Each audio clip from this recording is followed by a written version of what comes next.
आम बजट पेश होने वाला है। मोदी की 3.0 कार्यकाल का ये पहला बजट होगा और निर्मला सीतारमण ये 8वीं बार बजट पेश करने जा रही है। लेकिन बजट पेश होने से पहले देशवासियों के लिए खुशखबरी ये भी है कि आज सिलेंडर के दाम में अचानक से गिरावट देखी गई है।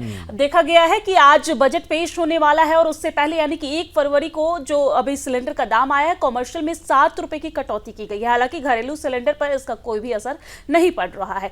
तो चलिए, हम जहां पर बात कर रहे थे ओल्ड टैक्स रिजिम और न्यू टैक्स रिजिम का, तो हमारे साथ गौरव गुप्ता जी लगातार जुड़े हुए। गौरव गुप्ता जी, समझाइए कि ओल्ड टैक्स रिजिम और न्यू टैक्स रिजिम में क्या फर्क है और सरकार क्यों चाहती है कि जो व्यक्ति है, जो जनता है, वो ओल्ड टैक्स रिजिम से न्यू टैक्स रिजिम में स्विच हो।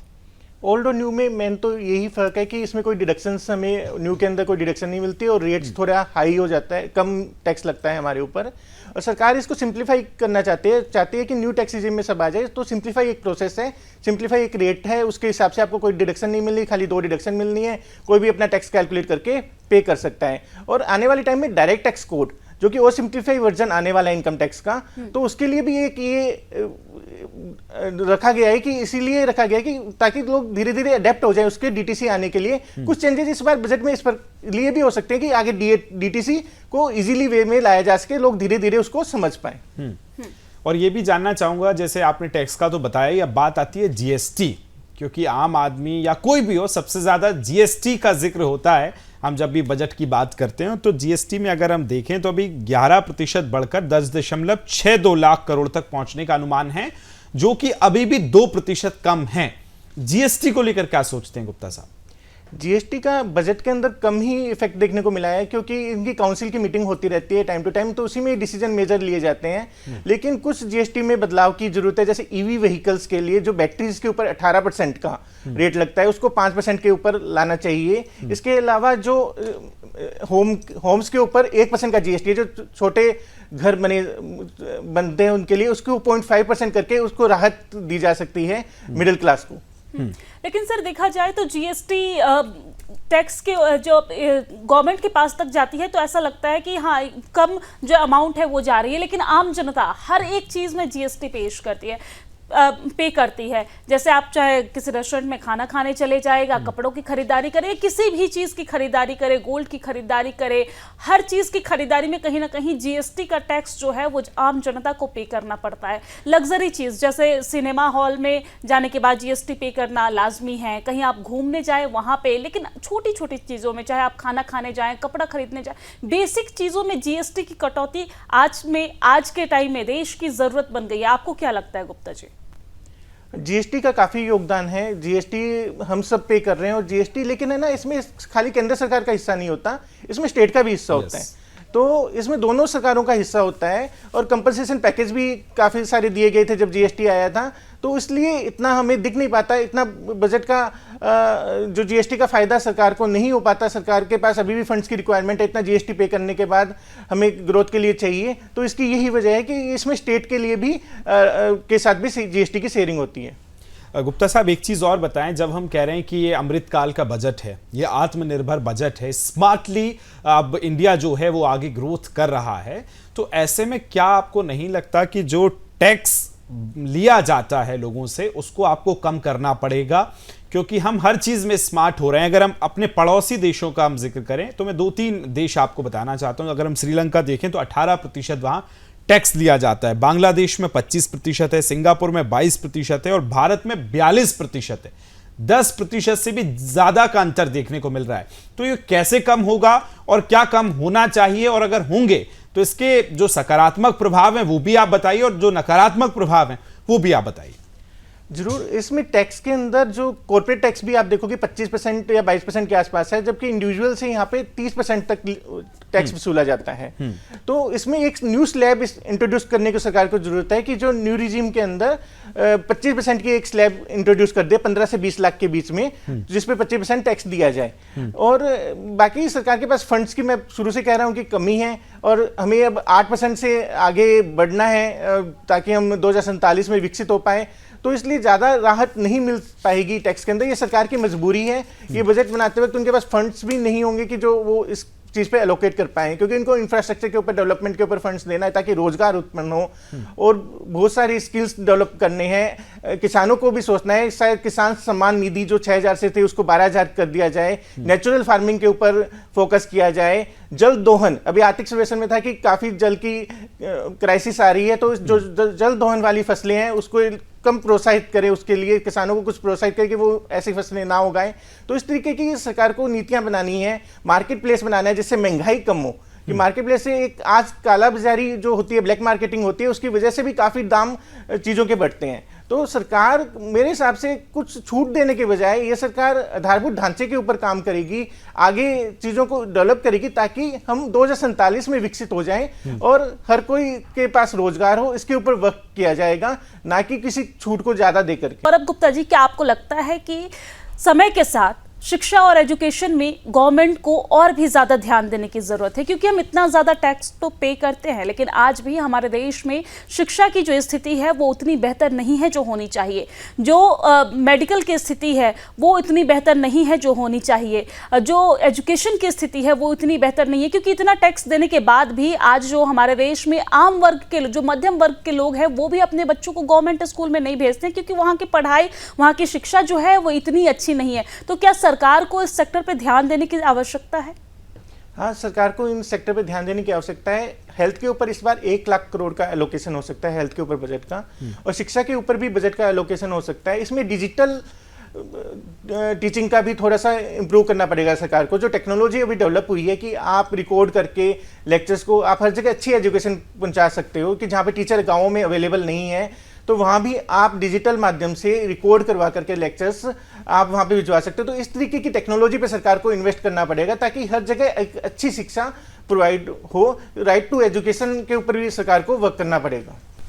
अब चूंकि हम लोग कृषि प्रधान हैं और अगर हम कृषि का योगदान देखें तो बहुत ज़्यादा होता है, और जब हम कह रहे हैं कि किसानों की आय दोगुनी करने की तरफ हमारा देश बढ़ रहा है, तो बजट में कृषि क्षेत्र के लिए आप कितना देखते हैं? क्या इस बार किसानों को राहत मिल सकती है? उनको कितनी उम्मीदें हैं? और सरकार, चूंकि हम देख रहे हैं ऑर्गेनिक फार्मिंग की तरफ आगे बढ़ रही है, और जो नई तकनीकें हैं, अभी हमने बीच में ये भी देखा कि किसानों को विदेश तक भेजा गया है कि आप नई नई उन्नत किस्मों को सीखें, उसकी पैदावार कैसे की जा सकती है, ताकि कृषि क्षेत्र में एक बार फिर हम अग्रणी अभी भी हैं, लेकिन और जब विकसित देश की तरफ हम आगे बढ़ रहे हैं तो और किस तरह से योगदान हो सकता है, उसमें बजट को लेकर कितना प्रभाव देखने को मिलेगा?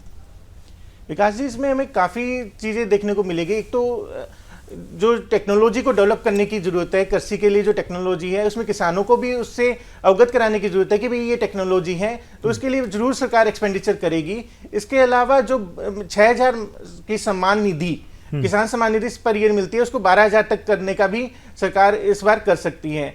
और इसके अलावा नेचुरल फार्मिंग हो गई अपनी, और जो उनको प्राइस नहीं मिल पाता, सबसे बड़ी प्रॉब्लम है कि किसान डिमोटिवेट होता है कि जब उसकी फसल वो पूरे अपने बच्चे की तरह उसको पालता है और उसके बाद उसको जब प्राइस नहीं मिल पाता उस फसल का, तो उसके लिए एक मार्केट डेवलप होने की बहुत ज़्यादा ज़रूरत है कि जिससे कि सही प्राइस मिल पाए। और जो मिडल मैन, जो मिडल के लोग हैं जो काफ़ी प्राइस को इन्फ्लुएंस कर देते हैं, तो ये दोनों तरफ एक आप देखेंगे कि एक तो किसान को अच्छा प्राइस मिला, हमारा किसान भी खुश है, और दूसरा हमारे लिए भी महंगाई उससे कम कंट्रोल होगी। जी गौरव गुप्ता जी, इसी के साथ मेरा सवाल यह है कि महिलाओं के लिए ये बजट कैसे खास होने वाला है? क्योंकि हमने देखा कि प्रधानमंत्री नरेंद्र मोदी ने महिलाओं का जिक्र किया, साथ ही साथ आम समय में हम देखते हैं विकास किस तरीके से चुनावों के समय में भी महिलाओं को, आदि शक्ति को साधने की कोशिश की जाती है। तो जब आज बजट पेश होगा तो इसमें महिलाओं के लिए क्या कुछ हो सकता है, और महिलाओं के लिए ये बजट कैसे खास हो सकता है? बजट का, इसमें एक बजट का एक हिस्सा हो सकता है कि वुमेन एम्पावरमेंट के लिए, उनकी एजुकेशन के लिए, उनको भी एक स्किल्स के लिए अलग से रखा जाए जो वुमेन्स के लिए स्पेसिफिकली हो। तो इस तरीके से इस बजट को उनको स्किल दे करके, उनको एजुकेशन दे करके, गाँवों की जो महिलाएं होती हैं उनको जो काफ़ी सारे रोजगार करती हैं, वो काफ़ी चीज़ों में उनको जो परंपरागत, जो अभी एक्सपोर्ट की भी बात चल रही है कि जो परंपरागत चीज़ें हैं वो भारत ज़्यादा एक्सपोर्ट कर रहा है, तो उन चीज़ों में कई महिलाएं काफ़ी गाँवों के अंदर है, कई चीज़ें जो हस्तशिल्प है उनमें काम करती हैं, तो उनको भी प्रोत्साहित किया जा सकता है ताकि वो आगे बढ़े और इकोनॉमी में कंट्रीब्यूशन दें। गुप्ता साहब, एक चीज़ और बताइए कि जब हम देखते हैं कि चुनावों के आसपास या पूरे साल वह फ्री वीज की जो बात होती है, मुफ्त में देने वाली योजना, क्या अगर हम बजट के लिहाज से, और आप चूंकि सीए हैं, अर्थशास्त्री, अर्थ जगत के अगर हिसाब से देखें, तो क्या हमारी इकोनॉमी को बहुत बड़ा इफेक्ट ये फ्री वीज की जो स्कीम्स हैं वो करती हैं? हाँ विकास जी, ये बहुत इफेक्ट करती है। आज हम जो शॉर्टेज के ऊपर फंड्स किए आ जाते हैं, जो हमारा खर्चा ज़्यादा हो जाता है, जो हमारा आय से अधिक खर्चा हो जाता है बजट के अंदर, तो वो यही रीज़न है कि इस तरीके की स्कीमें चला दी जाती है, खाली इलेक्शन जीतने के लिए कर दी जाती हैं। अगर हमें डेवलप करना है तो हमें इस स्कीमों से बचना पड़ेगा, और हमें आधारभूत ढांचों के ऊपर, हमें मार्केट प्लेसेस के ऊपर, इन सब चीज़ों पर काम करना पड़ेगा। हमें ना कि फ्री में कुछ चीज़ बांट करके इलेक्शन जीतने पर ध्यान देना चाहिए। जी, कहीं ना कहीं हम देखते हैं कि हम आम जनता की तरफ से एक मोटी रकम जो टैक्स के तौर पे करते हैं, उसका जो पार्टी है वो काफ़ी फ़ायदा उठाती नज़र आती है। चुनावी समय में रेवड़ियां बांटती नज़र आती है। आम जनता को लगता है कि ये उन्हें रेवड़ियां देकर कहीं ना कहीं लुभाने की कोशिश करते हैं, लेकिन ये कोई रेवड़ियां वो अपने पॉकेट से नहीं भरते, ये हमारे टैक्स की रकम से ही आपके बीच भरते हैं। जो कर्मचारी हैं, खासतौर पर चाहे केंद्रीय कर्मचारियों की बात करें या कर्मचारियों की बात करें, उनके लिए वो जो उम्मीद की निगाहें इस बजट पर टिकाए हुए हैं, एक आप अनुमान से बताइए कि उनके लिए इसमें क्या कुछ हो सकता है, जो इस समय हम देखते हैं कि चाहे वो टीचर्स हों या और भी कई सारे कर्मचारी हों। कर्मचारियों के लिए एक तो मैं बता ही रहा हूँ कि न्यू रिजीम के अंदर स्टैंडर्ड डिडक्शन का इंक्रीज होगा ही होगा, वो कर्मचारियों के लिए एक बेनिफिट होगा। इसके अलावा एक चीज देखने को आती है कि जैसे पेंशन जो होती है, जो रिटायर्ड हो जाते हैं उनको जीविका चलाने के लिए एक पेंशन दी जाती है, उसके ऊपर भी सैलरी के इक्विवेलेंट टैक्स लगाया जाता है। तो इसमें कुछ राहत मिलनी चाहिए सरकार के द्वारा कि जो जीविका चलाने के लिए रिटायरमेंट के बाद अपनी लाइफ जीने के लिए इजीली लाइफ जी रहा है सीनियर सिटीजन, तो उसके टैक्स को रिबेट करना चाहिए, कुछ छूट देनी चाहिए। बिल्कुल, ये भी आपसे जानूंगा मैं कि आपने कहा कि पेंशन को लेकर भी छूट हो सकती है जी। लेकिन अगर हम सस्ते घरों का अगर हम जिक्र करें या घर और इस सेक्टर में अगर हम देखें, इस सेक्टर में क्या कुछ फोकस हो सकता है? इसके अंदर एक तो 80C की अगर होम लोन के ऊपर अगर कोई लेता है तो होम लोन की इंटरेस्ट रेट को बढ़ाया जा सकता है ताकि अच्छा रिबेट मिले। तो इससे तकरीबन 5 लाख या उससे भी ज्यादा 5 लाख तक, या अभी अगर धीरे धीरे भी बढ़ाएं तो 3 लाख तक कर देंगे, क्योंकि फिर अगले वाले बजट में क्या रहेगा इनके पास कि हर साल अभी पहला ही बजट है। मैं जितना अनुमान लगा पा रहा हूं, चूंकि आप कह रहे हैं कि 10 लाख भी नहीं पहुंच सकता, यहाँ 5 लाख भी, तो मतलब बहुत ज्यादा छूट नहीं मिल सकती है। इस दिशा में आप संकेत कर रहे हैं? हाँ, बहुत ज्यादा छूट नहीं मिलेगी। और इसके अलावा एक स्कीम थी जो क्रेडिट लिंक सब्सिडी स्कीम थी कि इंटरेस्ट के ऊपर मिलते थे, उसको वापस लाया जा सकता है ताकि सस्ते घर मिले लोग और सस्ते घर पे लोन इजीली मिले। इसको भी फोकस सरकार कर सकती है। ठीक है गौरव गुप्ता जी, इसी के साथ क्या आपको नहीं लगता कि डिफेंस सेक्टर में सरकार को और भी ज्यादा ध्यान देने की जरूरत है? क्योंकि हम आज के समय में देखें तो सबसे ज्यादा सरकार जो है खर्च डिफेंस पे करती है, इसके बाद जो खर्च है अन्य सेक्टरों पर करती है, लेकिन सबसे ज्यादा खर्च डिफेंस पर करती है। क्या आपको नहीं लगता है कि सरकार को डिफेंस सेक्टर में और भी ज्यादा ध्यान देने की जरूरत है? क्योंकि हम देखते हैं सरकार की जो मेन खर्च है वो डिफेंस में सबसे ज्यादा है, लेकिन अगर कोविड के समय से पहले की बात की जाए तो कोविड के समय से पहले सरकार डिफेंस पे और भी ज्यादा खर्च करती थी। आज के वक्त में डिफेंस पे 6.2 लाख करोड़ का खर्च सरकार करती है, लेकिन उससे पहले और भी ज्यादा खर्च करती थी। तो डिफेंस को मजबूत करना सरकार की इस वक्त सबसे बड़ी जरूरत है। तो आपको नहीं लगता है कि डिफेंस सेक्टर में और भी ज्यादा ध्यान देने की सरकार को जरूरत है? डिफेंस सेक्टर में जरूरत तो है, लेकिन सरकार के पास थोड़ा बजट की कंस्ट्रेंट है, मैं शुरू से ही बता रहा हूं। तो इसके लिए ना, वैसे डिफेंस सेक्टर हमारा अच्छा कर रहा है, डिफेंस में हमने काफी अच्छा कर लिया है पिछले दिनों के अंदर। तो यहाँ से ही कुछ बजट निकल के ओवर हेड्स पे जाता है, तो यहाँ पे थोड़ी सी कटौती दिख सकती है, थोड़ी सी कटौती से डिफेंस का, क्योंकि इतना बड़ा बजट है, यहाँ से थोड़ी सी कटौती होती है। जनता के लिए जो आधारभूत ढांचे के लिए और जो स्किल्स के लिए जो पैसा चाहिएगा वो हमारा निकल के आ सकता है। तो इसलिए मुझे नहीं लगता कि बजट का एलोकेशन ज्यादा डिफेंस सेक्टर पे दिखेगा, क्योंकि हम काफी अच्छा कर रहे हैं डिफेंस के अंदर और भारत के पास काफी अच्छा इक्विपमेंट्स वगैरह हैं डिफेंस के अंदर। रेलवे को लेकर क्या लगता है आपको? क्योंकि हम देखते हैं सरकार रेलवे पर 2.5 लाख करोड़ का खर्च करती है, लेकिन इसके बाद भी आम लोगों के अंदर रेलवे को लेकर, क्योंकि ये हमारी मूलभूत सुविधाओं में आता है, तो बहुत ज्यादा नाराजगी रहती है। तो क्या लगता है कि इस बार के आम बजट में रेलवे को लेकर कुछ खास हो सकता है?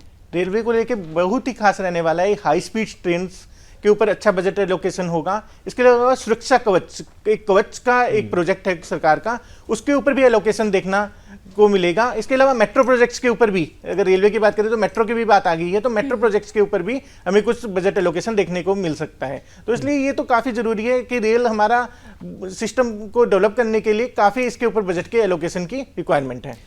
गुप्ता साहब, अब चूंकि हम चर्चा कर रहे हैं उसके अंतिम पड़ाव की तरफ आगे बढ़ रहे हैं, तो मुझे ये भी बताइए कि इनकम टैक्स जो है उसकी वजह क्यों है, क्यों वो ज्यादा आता है, पहली चीज। और दूसरी चीज कि क्या हमें लोगों को और ज्यादा अवेयर करने की जरूरत है टैक्स के प्रति, चूंकि 140 करोड़ से ज्यादा या उसके लगभग हमारी आबादी आती है, उसमें से सिर्फ 7 करोड़ लोग ऐसे हैं जो टैक्स के दायरे में आते हैं, 2.81 करोड़ लोग ऐसे हैं जो टैक्स भरते हैं, और 2% ऐसे लोग हैं जो असली टैक्स भरते हैं। 140 करोड़ वर्सेस 2% अगर हम कंपेयर करें, तो क्या इस क्षेत्र में अवेयरनेस की बहुत ज्यादा जरूरत है, उस मानसिकता को बदलने की कि हमें क्या फर्क पड़ता है बजट से, हमें क्या फर्क पड़ता है टैक्स से, उसको और ज्यादा अवेयरनेस की जरूरत है गुप्ता साहब? जरूर इसमें काफ़ी अवेयरनेस की जरूरत है, और इसलिए सरकार टैक्स नेट को बढ़ाते जा रही है। आप देखोगे कि अगर आप थोड़ा पीछे हो जाओगे तो ये रिटर्न्स आज 7 करोड़ 5 करोड़ से 7 करोड़ के बीच में जाती है, 1-2 करोड़ ही जाती थी। तो ये टैक्स नेट कैसे बढ़ता है कि टीडीएस के इंप्लीकेशन लाए जाते हैं कि हर चीज़ पे टीडीएस काट लिया जाता है ताकि इंसान को उसको इनकम को शो करना पड़े। तो इस तरीके से टैक्स नेट को बढ़ाने के ऊपर सरकार काम कर रही है, और जैसे जैसे ये टैक्स नेट अगर बढ़ गया और सरकार इसमें कामयाब रहती है तो जरूर टैक्स में भी रियायत देने के लिए सरकार के पास अच्छा खासा बजट आ जाएगा। लेकिन एज ऑफ नाउ इतना रिबेट अभी नहीं है, क्योंकि टैक्स भी रिबेट भी आगे बढ़ता जा रहा है, तो इतना अभी रिबेट नहीं मिल पाएगी। लेकिन जैसे जैसे टैक्स नेट बढ़ेगा, लोग ज़्यादा टैक्स पे करेंगे, तो फिर वो कम लोगों के ऊपर बर्डन आएगा, तो उससे टैक्स रेट कम होगा। और किन किन क्षेत्रों में आपको लगता है कि सरकार को ध्यान देने की आवश्यकता है, क्योंकि मध्यम वर्ग के लोग जो हैं, जिसको लेकर सरकार लगातार कहती है कि मध्यम वर्ग को विशेष तौर पे वो ध्यान में रखते हैं, लेकिन मध्यम वर्ग को सुविधाएं पहुंचाने के लिए क्या लगता है कि किन किन क्षेत्रों में सरकार को ध्यान देने की आवश्यकता है,